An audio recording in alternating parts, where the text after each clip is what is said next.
My name is Girish, Bali, your host for today. Today we have a guest regarding, well, it's very different.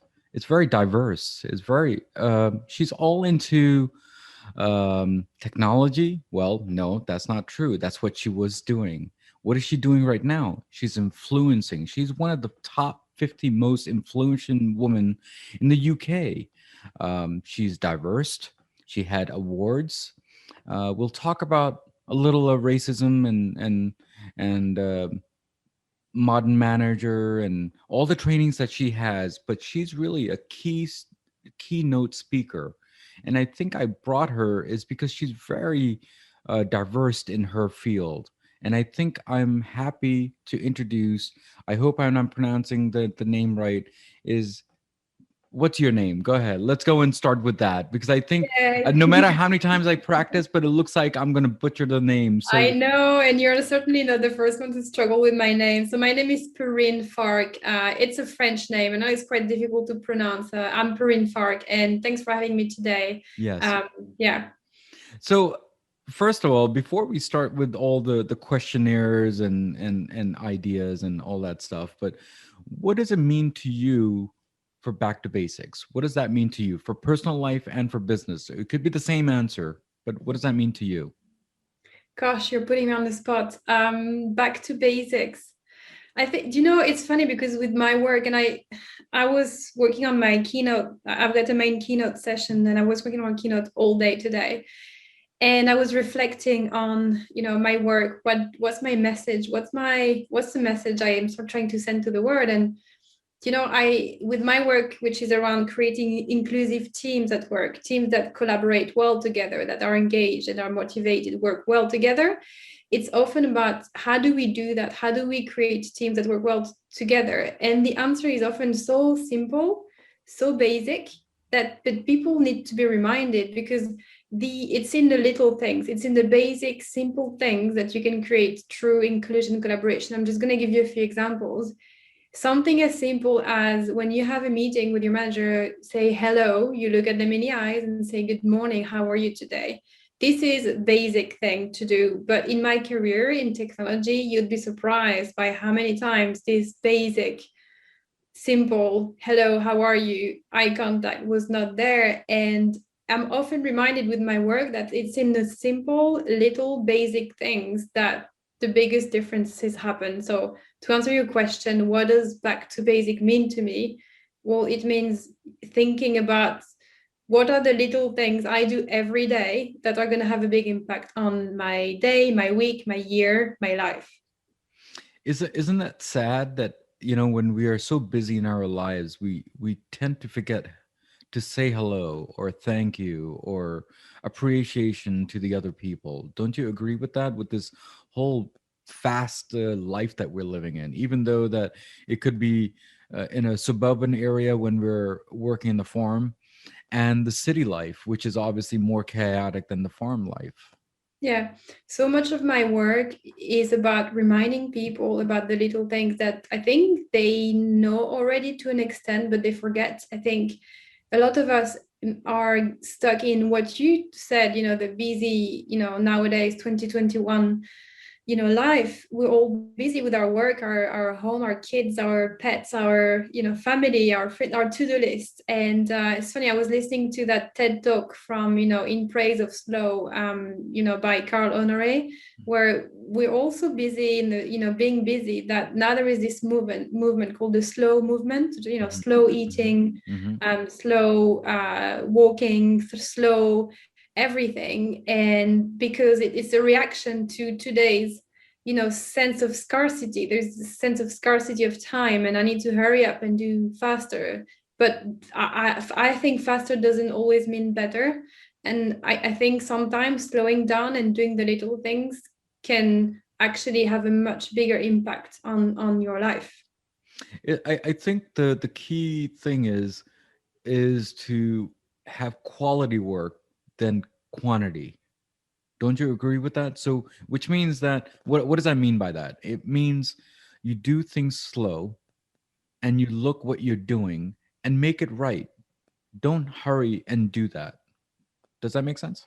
Yeah, I think there's a lot of wisdom in slowing down. And, by slowing down, I don't mean moving your life in, slow motion. I don't mean going through your life in slow motion, because there are certainly times where you will need to hurry up when it's relevant. But when it's the important decisions you have to make, or something critical or something new, it's important that you take the time and you actually deliberately, intentionally slow down, because then it will force you to evaluate all the different options, also evaluate the different perspectives of other people who might have a different view of the world. So I think it's very relevant in critical times to actually slow down, to move forward better. So in these the pandemic time, has a thought process for you changed? Yeah, absolutely. Absolutely. I think you and I were having a little chat just before we started recording about that. When COVID hit in March 2020, initially my reaction was a reaction of, you know, fear and panic and scarcity in everything. I was fearful of in every aspect of my life. And I had an immediate reaction of, sort of scarcity thinking. But then I went through a phase of, reflecting on what does that bring to my life? What does this actually force me to do? And actually what COVID and the pandemic and remote work forced me to do is to reflect on what is it I want out of life? What is, at the end of the day, life is not granted. Some No. people, I know a lot of people who have lost their parents or family members since the pandemic. And that's a reminder that life is not guaranteed. And so whatever life you have, you need to make something meaningful out of it. That's what really led me to found my company, which is something I'm super passionate about. Is I want to make a difference in creating societies and communities that are more inclusive. I want to, the little years I have left on this earth, I don't know how long I have left, but I want to use this to do something that's meaningful to me, which is teaching people how to be more inclusive and more collaborative with each other. So let me start here. When the article says the top 50 influential women in UK tech and a judge at a diversity in tech awards, what does that mean? How did Yeah. you get there? So the 50 most influential women in tech UK, it's an annual award that is hosted by ComputerWeekly. ComputerWeekly is a UK news publication media outlet. And so, so that year, I think it was in 2020, I was shortlisted. I was shortlisted in that list as part of the work I'm doing with Inspired Human, which is because I have a tech background. I come from, technology and software companies. And with my work, initially, I helped a lot of tech companies be more inclusive and diverse. Somehow, I ended up in the shortlist as one of the most influential women in UK tech. So that's the story behind that.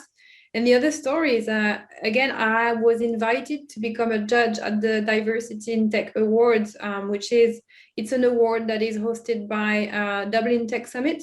And it's about, like this name mentions, diversity in tech. So it's about how can we bring to the forefront more diversity in the technology industry, more women in technology, more people of color in technology, more LGBT plus, etc. And so I think they reached out to me because I spoke at their event. I was a speaker at the Dublin Tech Summit. So I was actually speaking on the topic of diversity in technology. So that's why they reached out to me. Well, it's just amazing because I think what I was reading, there's a whole bunch of technology organizations that you're involved with. I mean, Facebook is one of them, and PagerDuty is another one. AV Point is another one. I'm pretty sure I can go on with the other ones, but it's just amazing how you started with an idea, a basic idea, and you just blew up, and it's just amazing how you became like a small network. Well, Yeah, you know what I mean. I mean, a yeah, small yeah, and a big network, right? yeah. And it's very nice that how you did that, and very nicely with a lot of struggles. Was there Yeah. any struggle when you did this? Oh, absolutely. I mean, when I started my career in technology about 12 years ago, I, at the time, as you can imagine, I mean, tech is still always very straight white male dominated as an environment. So Yeah. anybody who's not a straight white male is kind of the odd one out, Yeah. and you're quickly outnumbered. And so to make your voice matter, if you're not a straight white male, you just have to double down on everything, because you're not typically taken seriously unless you go the extra mile. So of course I had a lot of setbacks, and in particular as a woman, I didn't get promoted as fast as my male counterparts, for example, in the promotion rates. Or I was just reading some stats from McKinsey that for 100 men that get promoted, and only 72 women get promoted. And it's not because women don't apply. Women do apply at the same rate for promotion. They just don't get promoted as fast. They are asked. Women tend to be asked a question about past achievements for promotions, Mm-hmm. whereas men get asked questions about potential. So they get promoted on potential. Mm. So there is a lot of bias. There's a lot of hidden bias, implicit bias. And so, yes, I had a lot of setbacks, and a lot of times where I felt like I was not invited at the table. And so as a result of not being invited at the table, I felt more disengaged in my work and in my team. So that's what I'm using this as fuel for my current work, which is educating today's leaders on how they can invite everybody at the table so that everybody can bring lots of things to the table. But isn't that sad, even that we're so equal the way we say equal, but we're actually not? Yeah, I Is mean, that it's really sad so? Yeah, go ahead. because I study that for a living, and the more diverse teams are, the more performant they are, because diversity of views brings more innovation, creative thinking, and also more engagement, more appreciation for differences, etc. So from a pure business perspective, diverse teams are more performant. They perform better. They just bring more financial results, better financial results. But somehow the thing is, we all have biases. Everybody has biases, all of us, including myself. And so, but because as a result of history, there is a lot of straight white male in position of leaderships, and they tend to, like all of us, hire people who look like them or who come from the same background, who come from their network. There's a lot of repeat history, and unless we break that cycle, unless we educate those leaders, that will continue. So yeah, there is a lot of work to be Yeah, done. just keep in mind that we're only talking from the business point of view. Let's talk about a little basic, a little get back a little. Okay, it kind of starts from home if you really think about it. Let's say just going to give you an example. You are the only child, and you are a female child, right? Your parents, by accidentally, they say, you know what? You're like my son, and you take care of the home. It starts from home. Why does it have to be a son? Why can't it be a child? Why can't it be a daughter? So I think it's more of a society than an actual business aspect, and I think that's how we get brainwashed. I don't know if you agree with that, but Oh I think yeah, that's the analogy that I came up everywhere. with. I mean, if you look at school, Yeah. little boys we encourage little boys to take risks. Go climb all the way up, and then jump head first. And if you hurt yourself, that's great. You're gonna get stronger. Yeah. But we tell girls to be nice and to raise their hands if they want to ask, and to be sensible, not shout, not scream, not don't take a risk. Mm. So at school, you always see that when kids are 5 years old, their teachers are encouraging boys to take risk and telling girls to be nice Yeah. and be quiet. And if a girl is assertive, she's told she's aggressive or bossy. If a boy is assertive, he's told he's got leadership skills. So already, and there are studies showing that then the gap increases by the time they get to high school. Girls' sense of confidence is already like twice as low as boys, and it just goes on. So it's the whole society. It's not just at work. It I, starts at school and I, at I home. think I think me personally, this is my thought process, is I think we might see the change in the next 10 to 20 years. The reason why I say that is because we still have old school in school teaching nowadays kids. So I think that thought process will change, but it will take some time. I think that's my thought process. I don't know if you agree with that, but Well, we have to be positive, because what we yes. believe happens. So we have to believe that positive Yeah. change will happen for the change to happen. We Yeah. have to be positive. So the company that you have does diverse of training, different trainings. Okay. The first question that I have, and I wrote down here, is what is ally? What is that? An ally? Ally. Yeah. So the definition of an ally to me is someone who will intentionally stand up for people who come from underrepresented groups. So typically in an average organization, it will be someone, by the way, that person could be at any position. They don't have to be in leadership. They could be an individual contributor who will stand up to support people who come from groups that are underrepresented. So who are groups that are underrepresented at work? It could be typically women, could be people of color, it could be disabled people, it could be neurodiverse individuals, it could be LGBT plus, anybody who is not typically represented at the top. That's an ally. Mm. So, and that's still an issue, it looks like. Uh, is that still an issue even Well, now? allies are, they are almost people who take a stand, people who take a stand to support those who need more support. Yeah. So I think we need allies today, and we will continue to need allies every day, at work, at home, people who will be willing to speak up, to take risks, to advocate, and to champion those people who don't get as many opportunities to be represented in the workplace, for example. And then there's another training, anti-racism training. Yeah. Well, I think, there's been a lot of talk about racism. We know we live in I believe we live in a racist society, whether it's the United States, the UK, Europe, because you just look at, the people who are underrepresented in leadership positions in organizations, people who live in poorer areas. And also look at COVID. People who are more affected by COVID are always those who are non-white. So there is a lot of racism, but I think sometimes it's so ingrained in society that people don't even notice it anymore. We just take it for granted that there is no Black person in leadership, there is no Black person in the government, for example. We just take it for granted, but we shouldn't take it for granted. It doesn't represent the population. I think in London, for example, where I live, about 40% of the population is non-white or identifies as non-white.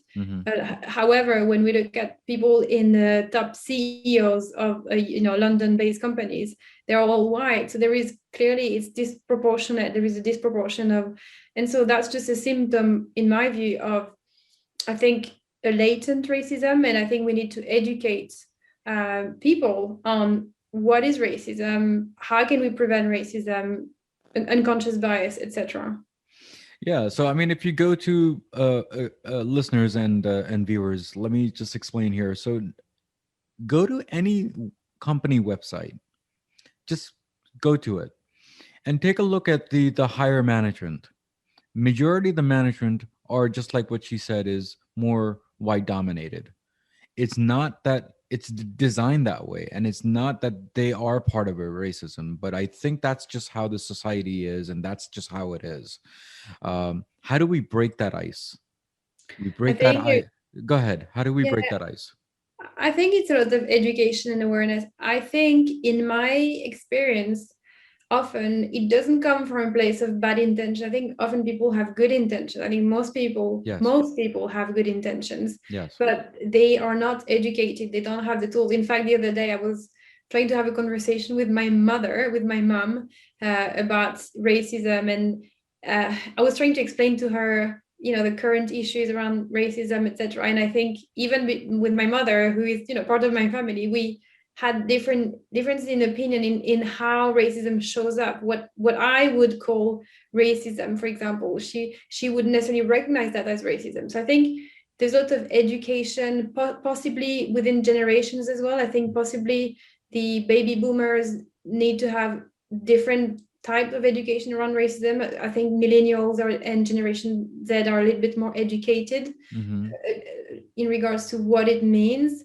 And today in the newspaper, in the news, the conversations about racism are actually the start, and it's the beginning of an awareness, which in my opinion, there is more awareness about racism within the younger population. More needs to be done, I think, with the baby boomers and the older generations. Yeah, because just a couple of years ago, when me and my son we were talking, and he was talking to his grandma, the one in India. She said, "You know what? You're an Indian," and he's like, "No, I'm not. I'm American." So it's more of it comes from home when you teach the kid that if you're an American or you're Indian or you're white or you're brown, because according to them, when they say, "Dad, I just spoke with John today," or "I spoke with whoever today," right? We don't think that he or she is a white or a black or anything. We Mm. just look at that as a person. And I think it has to come within the home to teach the kids this way. Because I think I never taught my son to be different. I just said, just go.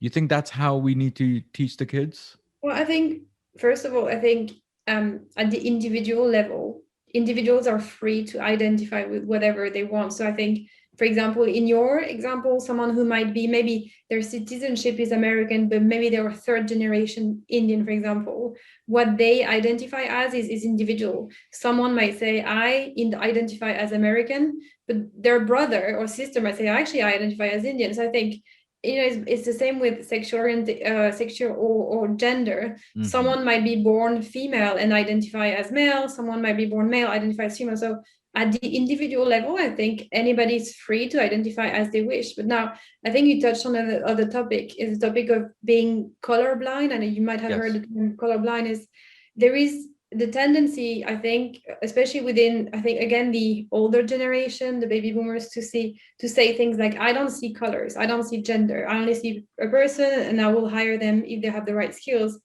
I think personally it's the wrong approach. People should acknowledge that, well, she's a woman of color, therefore she might have had more struggles than a white man, and so therefore I'm going to take this into consideration when I look at her CV, because if I'm a manager and I'm hiring someone and I have two candidates equally qualified, and maybe on one hand I've got a black woman, on the other hand I've got a white man, well, I'm going to think about what opportunities, what challenges did they have. And if you ask me, should that manager choose the black woman? I personally would say yes. Some people might disagree with me. Some might say that's discrimination. I disagree. I think there is so much inequality in society that we should do whatever we can within the right context to actually promote those who have been systematically put aside. Yeah, so I mean, just recently, I interviewed a person, and she's a resume writer. Uh, she brought up a good point, and you brought up this topic, and it's quite uh, wow, it's just amazing. So let's say if you apply to a job, do you know that they force you to say that you're a male or female and other, or white or black or Asian? Then what happens in the background is that when the algorithm happens within the company, they push away all the colors and the, I guess, females or even males, right? Depending on whatever the job criteria is. And then you go to the bottom of the list and your list never comes up. So everyone has a thought process that should we or should we not say that when we apply? So, a couple of things. In terms of best practices, I will always recommend, as a candidate, try to remove from your CV anything that could give away your gender, if possible, your age. That's not always possible because sometimes they ask, studies and where you studied, so they can find out your age.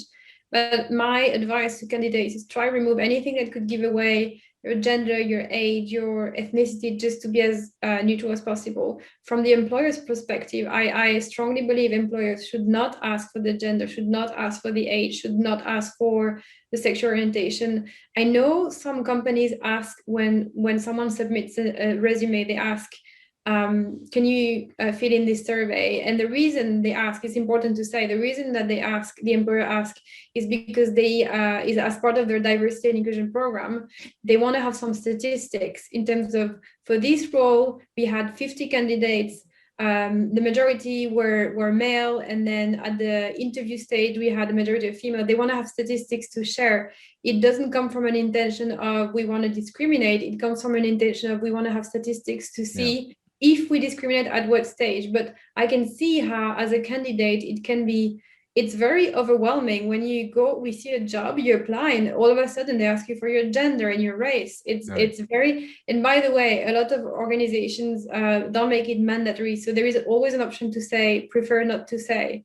So if you're a candidate and you apply for a job and people ask you to answer a questionnaire to identify your gender, I would advise you to say prefer not to say. Most of the time, in my experience, you have an option to say prefer not to identify.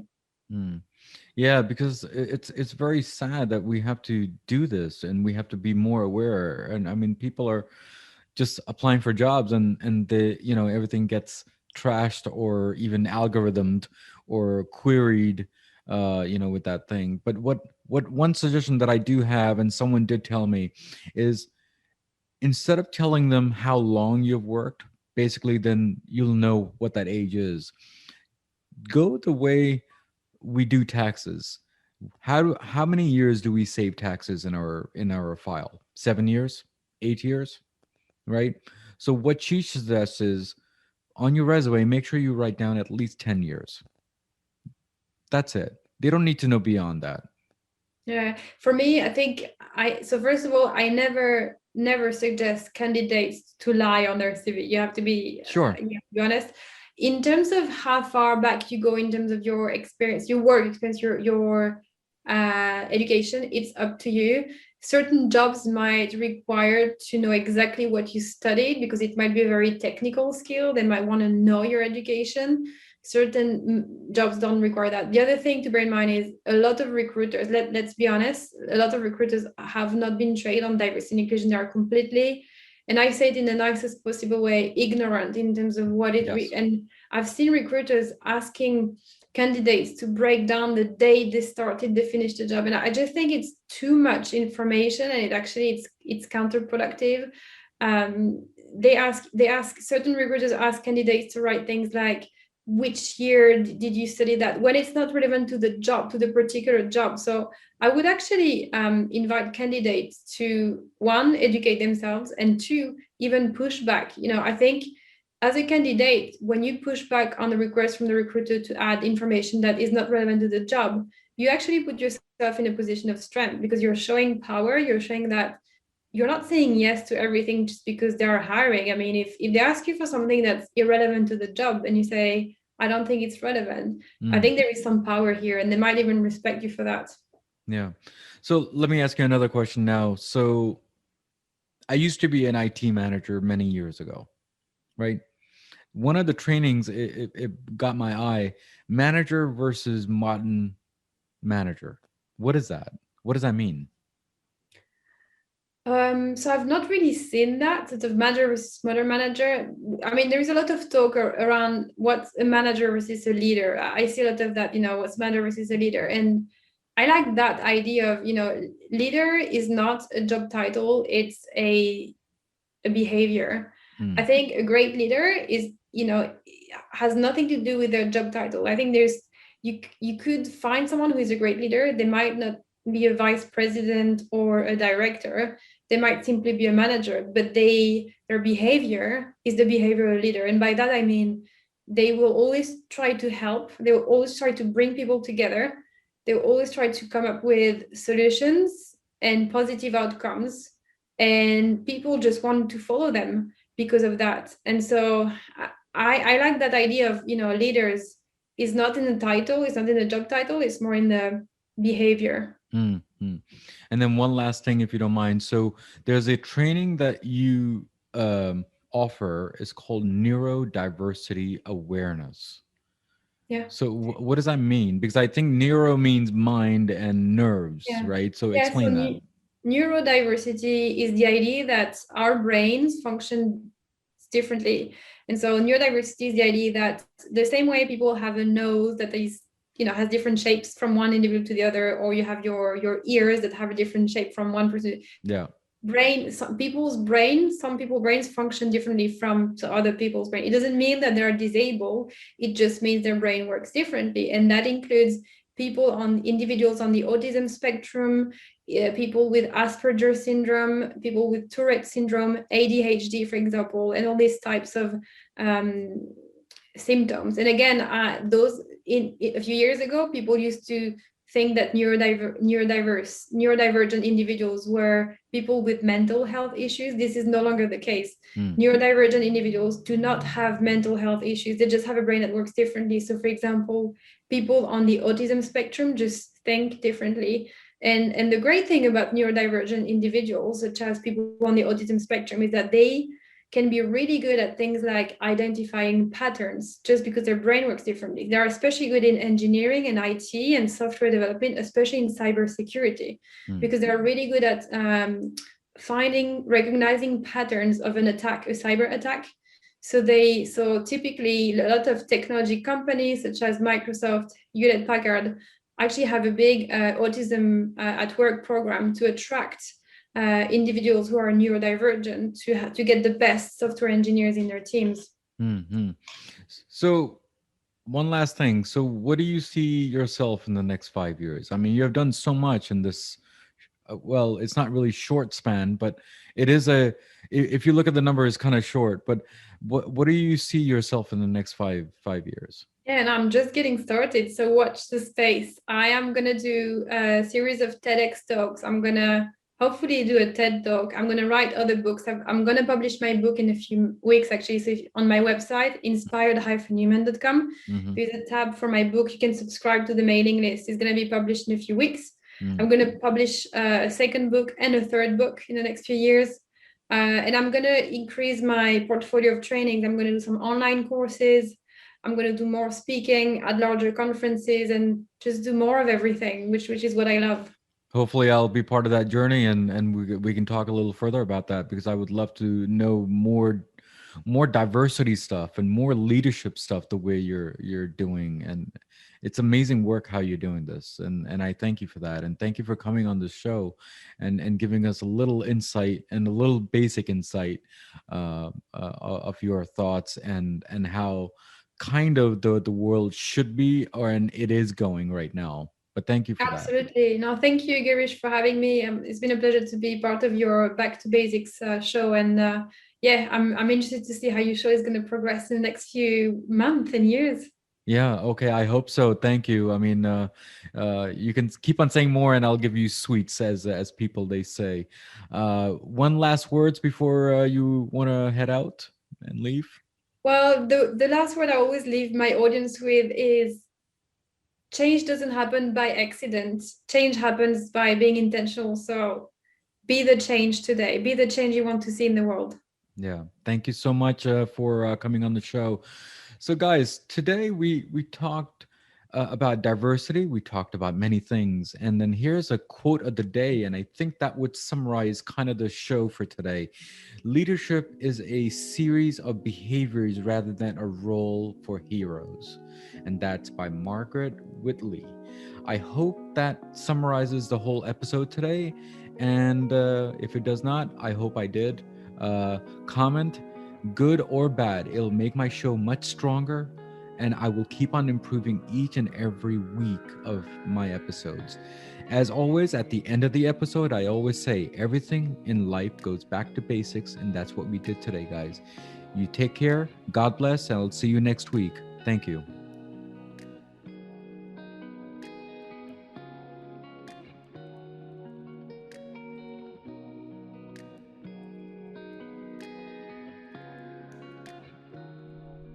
Next week's episode on Back to Basics.